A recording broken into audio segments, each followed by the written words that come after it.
I have the great pleasure of talking to you about panel discussions. How many of us have attended panel discussions?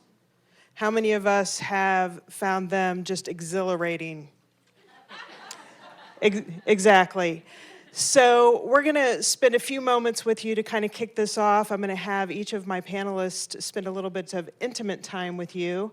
So we've got sticky notes that will be designating what color your table is, and each of my panelists will be working with you for 5 minutes just to get this conversation started. But I'd like for you to think about this at your tables and with your panelists. What is a facilitation moment that I've been engaged with that has brought meaningful outcome? And where is an area that I still desire growth in? So do we have those two questions? What is a facilitator moment where I have brought meaningful outcome? And where is an area that I would continue to like to have growth in? So I'd invite you to share with one another as well as with your panelists. So we'll have 5 minutes to do that, and then we'll reconvene as a group.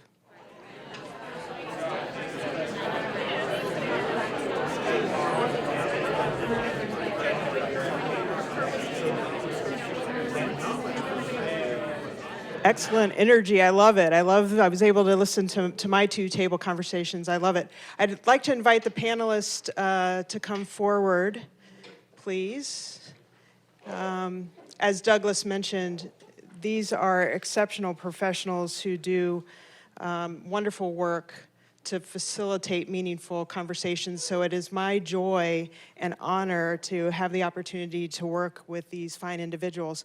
So what I'm going to invite them to do is to introduce themselves and share with you who they are, how they serve, and when we think about all of the collective conversations we've had this morning, what are they really resonating with, or what is the one key learning takeaway that they've gotten so far? So I'd also like for you all to think about how you might answer these questions. Who you are, how you serve, and what's brought meaning to you from the conversations this morning.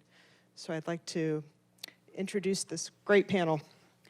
Hi, I am Samantha Shak. I am a senior project manager at Handsome, a local Austin design agency. And I serve as a facilitator through 3 different areas. Number 1 is mental health and psychological safety. I created a podcast called But Have You Considered Therapy? Shout out, where's Justin? Thank you, my therapy fighter. And the second is through improv and play. I am an improv performer and teacher. And the third is project management. So how do I structure and move that all in a forward direction? And I'm really, really digging a lot of the messages and themes around self-care and how that can really elevate you, obviously as a worker and contributor, but also as a person in your physical and emotional life. Thanks. Yeah, guys, my name is Shipra Pan, and I've spent about 20 years in Silicon Valley building user experience teams. So that's where I come from. And when I think about facilitation as a service, for me, it's been about inclusivity, and not just sort of inclusive to minorities or people who identify as a minority, that's important, but also people who are maybe more junior, not the VP in the room, people who are maybe more introverted or have social anxiety.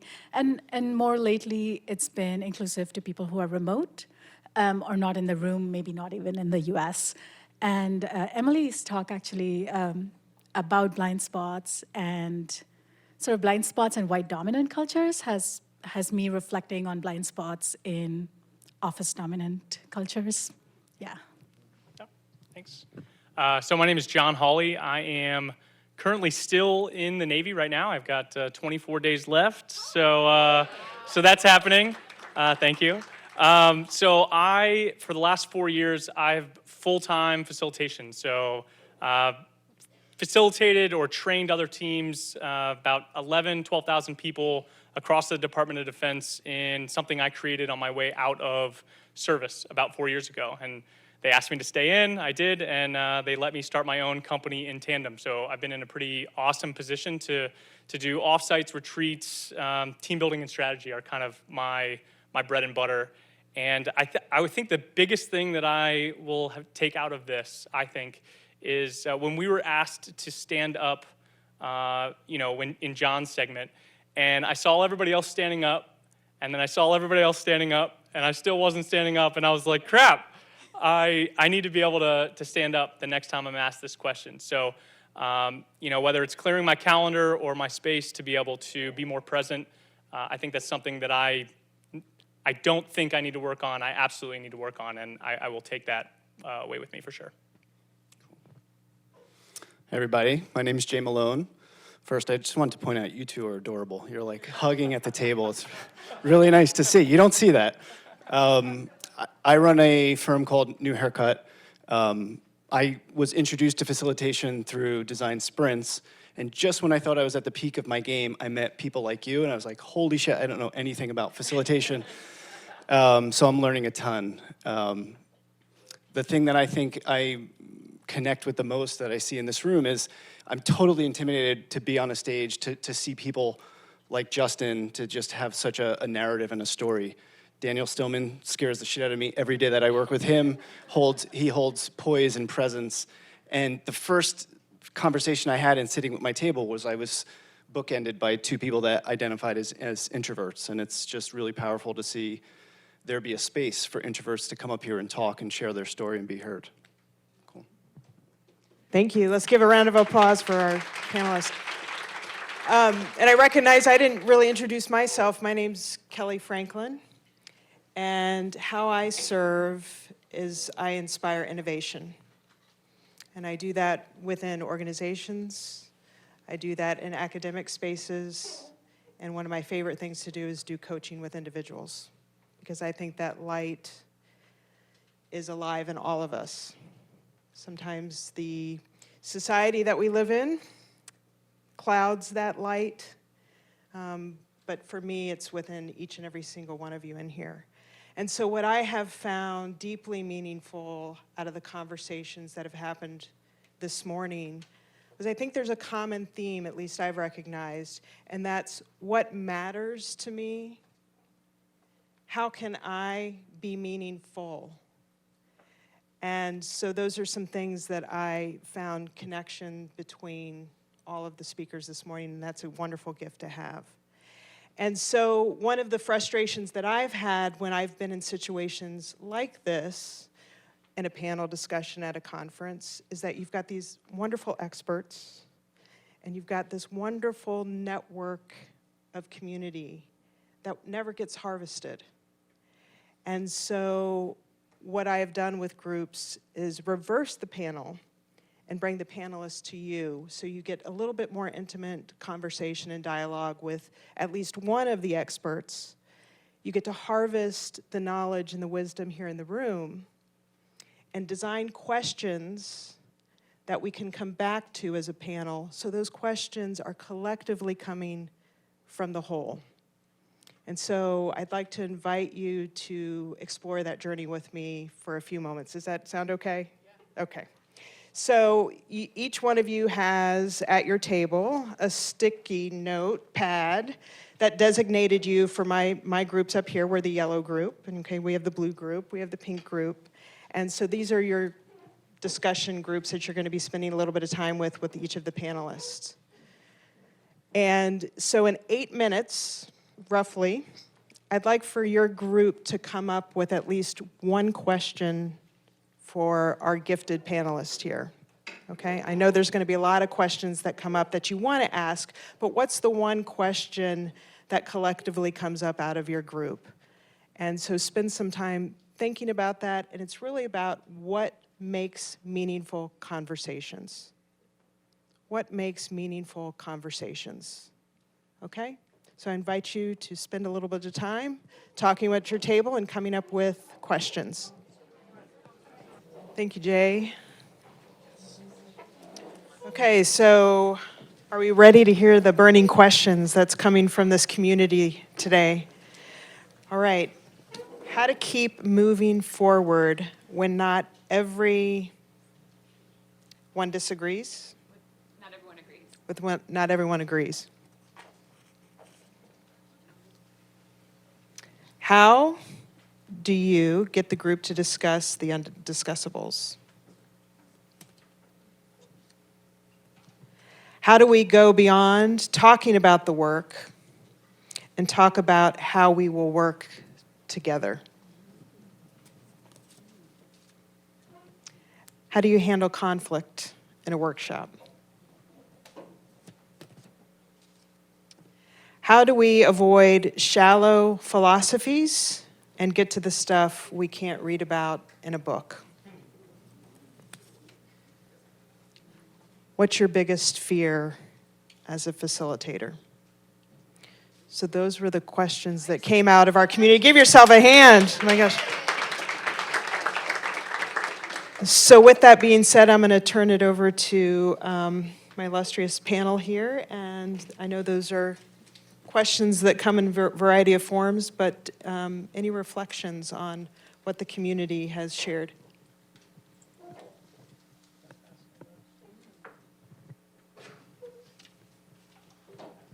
Start us out. Yeah. Well, I'm going to start.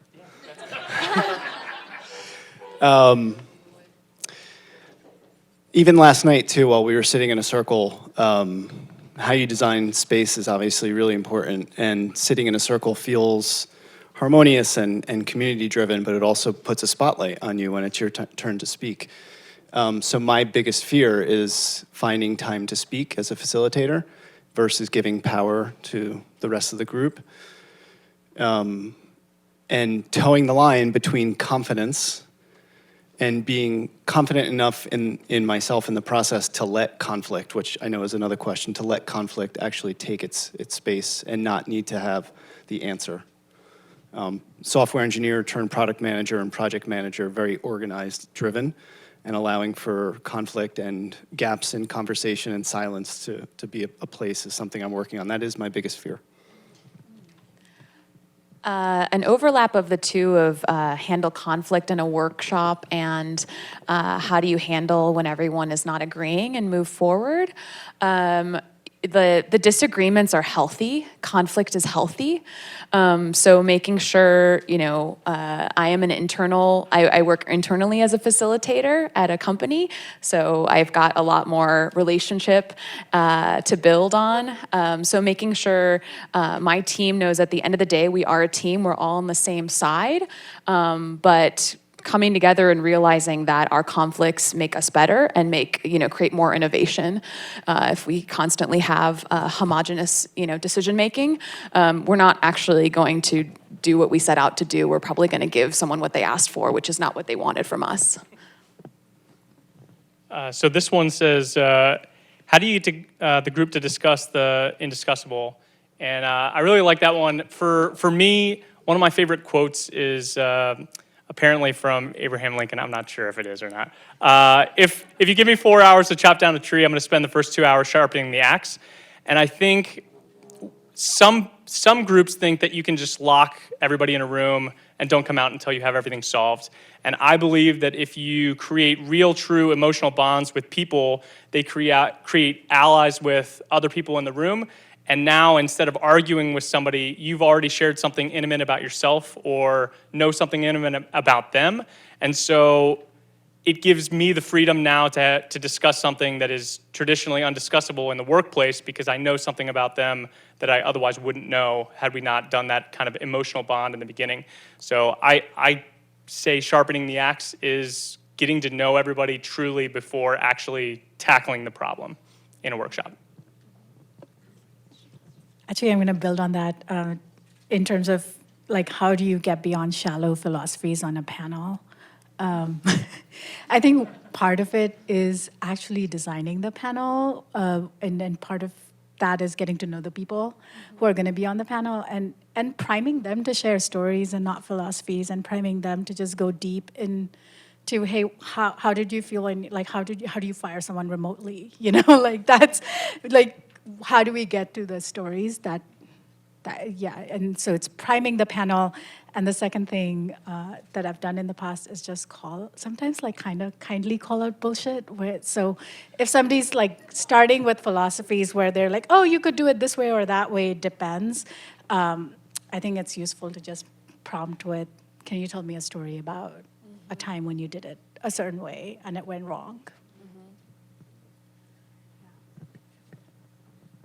So when you think about the work that you do in creating meaning and conversation, I think some of the questions from our community revolved around, helping things to move forward in conversation and also getting to the deeper level of connection.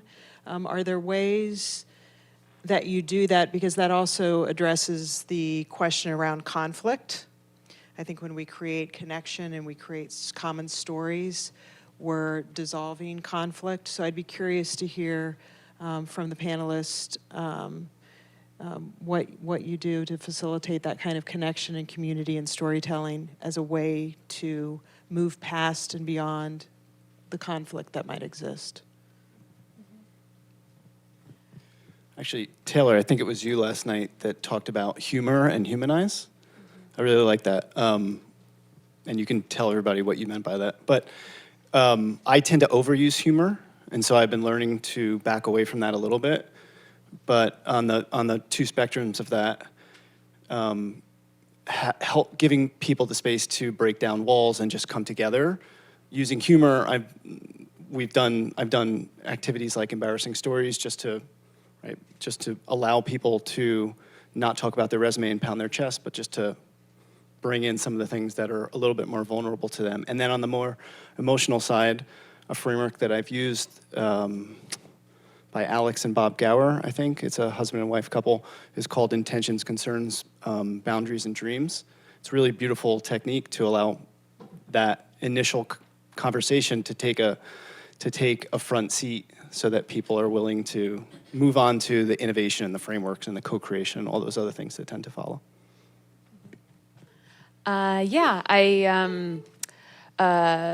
Channeling back to the North Star, that's been something I've been working on in the last year or so. Not only what is the North Star of the work ahead of us, but what is your North Star? What are you working on? And what are we as a team working on together? So when there is disagreements, how can we say, like, how is this serving that path together?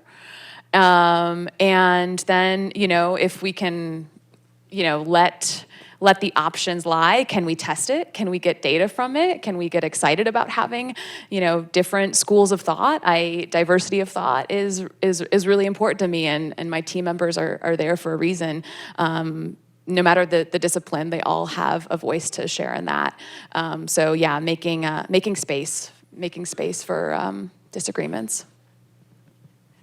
Yeah, one technique that I've used in physical workshops is to have people physically swap seats and talk from the other person's point of view, just to see if we can get to the underlying assumptions. Can we swap seats now? Yeah. That's great. So I ask usually to give a really bad idea. I have everybody throw out a really bad idea on what we're currently working on. And then once we're done with that, obviously it's anonymous, and then we go around and actually pick the best, worst idea. Something that they thought in the time of writing it that it was a bad idea, but it is actionable and tangible for the group. And maybe they just don't have the knowledge or they don't have the framework to be able to fill in that gap. I forgot who said it before, whether you've been in the organization for 20 years or 20 minutes, the person that had been there for 20 minutes might not be able to have the context that the other person does to say, hey, we could actually do this. We have different people now, different resources, et cetera. So. And I think pulling people out individually after sessions and saying, what did you not say during that, is helpful. And especially, I think one of them was, how do you talk through the taboo or talk about the talkable? What? I don't remember the question. Undiscussable. I'm a big DEI advocate. It's been a new area of mine that I've been exploring as a project manager. And so one of the pillars of Handsome is we don't design in a vacuum. So I like to say to my teammates, you know, like, I understand in a meeting maybe you didn't bring up something sensitive, but I know that I make myself a safe person that they can come to after to say, hey, what were you not saying? What wasn't said there? That's great. And one of the things that I leverage, and I work in a variety of different industries, variety of different corporations, I like to start off the conversation with the folks I'm working with to say, what matters to you? And what that unearths is connectivity and commonality, but also where there might be folks that, you know, have different thoughts of what really matters to them, why they're gathered in the same place. So it's a really nice way to unearth that from the very outset of a conversation. We're coming close to 3 minutes before we close, and we recognize the precarious position that we're in as we stand between you and lunch. So I'm going to ask my colleagues here to just share what has been most meaningful for them in the work that they've done in facilitating conversations with other people.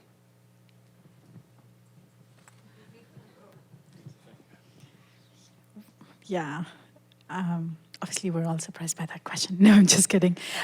For me, the most meaningful part has been sort of the coaching aspect. And if I can leave a team having given a junior designer a voice to be able to do their work better, that's what I find meaning in.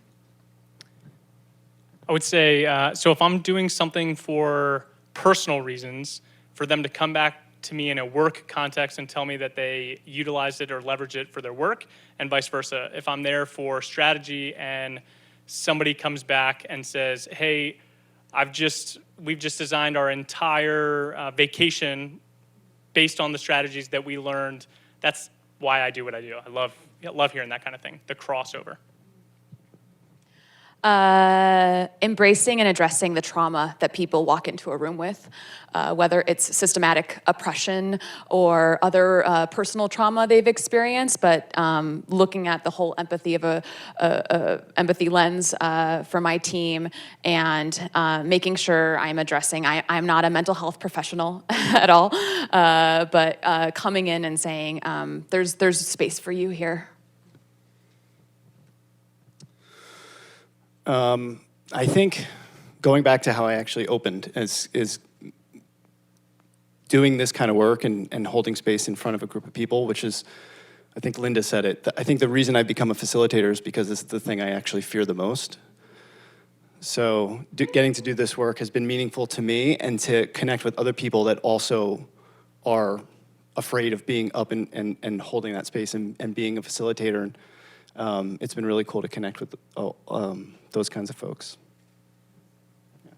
What kind of came up for me out of just all of the morning conversations and getting a chance to dialogue with all of you, and also getting the chance to collaborate with these wonderful folks here, was Mary Oliver's. I don't know how many of you are familiar with Mary Oliver's work. If you're not, I would encourage you to check her out. We lost her, unfortunately, last year. But she has a great quote, and I'm probably not going to get it 100% accurate, so bear with me. But she says, to pay attention is our good and useful work, or something of that variety.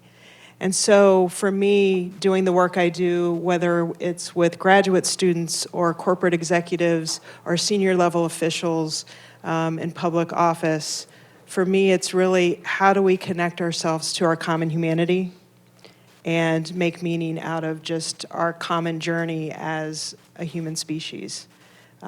So I appreciate your willingness to go on this reverse panel journey with me and us. And I know that there are probably some questions that you still have of these experts. So we would like to invite you to write those down after, when you have a moment. We'll have large Post-it notes up where you can post them in the back. And to continue this conversation, because we think it's the glue that kind of holds our work and our community together. So thank you so much for your time. Thank you, Douglas, for having us.